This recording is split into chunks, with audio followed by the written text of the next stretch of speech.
The colony ship Perseverance had been orbiting the ice planet Fenris 7 for 3 months, and in that time, Jasmine had not spoken a single word aloud. She couldn't. The neural damage from the cryosleep malfunction had stolen her voice, leaving her with only her hands and her datapad to communicate with the other colonists. The doctors said it might be permanent. Commander Kevin said it didn't matter, she was still one of their best xenobiologists, and they needed her expertise now more than ever. The indigenous lifeforms of Fenris 7 were like nothing humanity had encountered before. Massive lupin creatures, their fur white as fresh snow, their eyes gleaming with an intelligence that unsettled even the hardiest marines. The colonists called them the Pale Pack. They moved in coordinated groups, watched the human settlement from the tree line, and vanished like ghosts whenever anyone approached. Jasmine had been studying them for weeks, reviewing drone footage, analyzing their tracks, cataloging their behaviors. She was certain they were sapient, not just intelligent, but truly aware, and she was equally certain they were trying to communicate. That's why she had left the settlement walls at 0400 hours, before anyone could stop her. The snow crunched beneath her insulated boots as she made her way to the clearing 2 kilometers north of the colony. Her breath formed clouds in the sub-zero air, and the twin moons of Fenris 7 cast long shadows across the pristine white landscape. In her pack, she carried nothing but water, ration bars, and her datapad loaded with every piece of wolf behavior research humanity had ever compiled.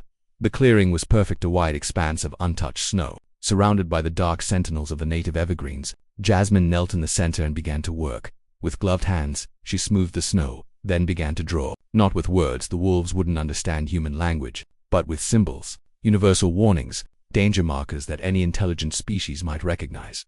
She drew a circle of the settlement. Around it, she traced jagged lines radiating outward: explosions, fire, destruction. Then she drew crude figures, humans with weapons, and showed them falling, dying. Finally, she drew the wolves themselves, rendered as carefully as her frozen fingers would allow, and placed them on the opposite side of her drawing from the humans. It was a warning, a plea: stay away from us. We have weapons that will destroy us both. Keep your distance and we can both survive. She had just finished the last symbol when she heard Italo, resonant howl that seemed to come from everywhere and nowhere at once. Jasmine's heart hammered in her chest, but she remained kneeling, her hands visible, her posture as non-threatening as she could manage. The howl was answered by another, then another, until the air itself seemed to vibrate with their calls.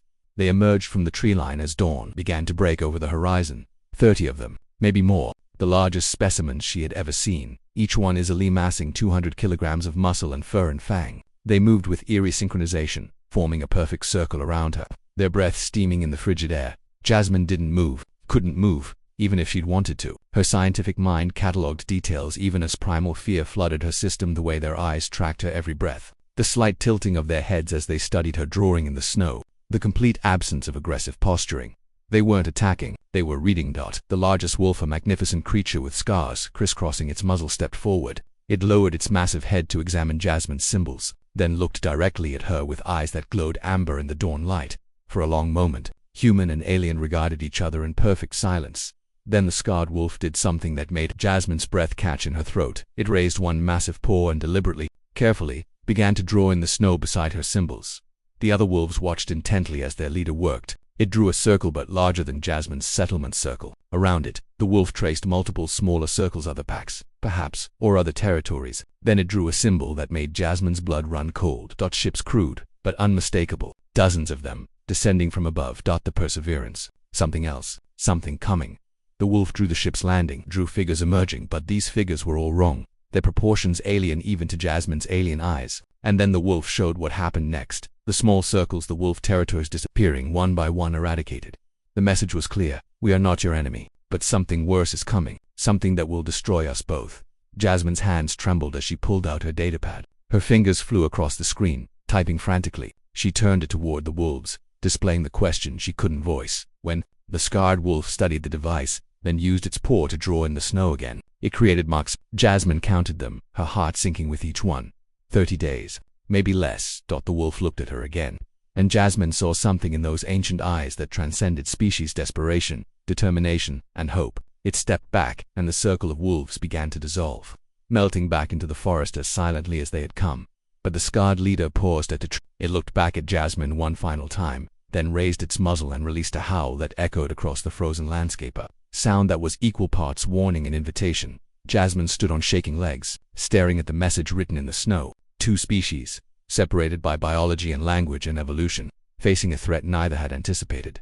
Her datapad chimed. Kevin's voice crackled through Jasmine. Where the hell are you? We've got unknown signatures appearing on long-range sensors. Multiple contacts. Moving fast. We need you back here now. Jasmine looked at the wolves' warning, then at her own symbols, then back toward the settlement. She began to run, her boots kicking up clouds of snow, her mind already racing through possibilities. She couldn't speak, but she would make them listen.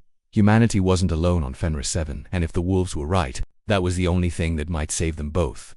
The Pale Pack had issued a warning in the snow at dawn. Now it was up to Jasmine to make sure humanity understood what was coming and that they had unexpected allies in the fight ahead. End.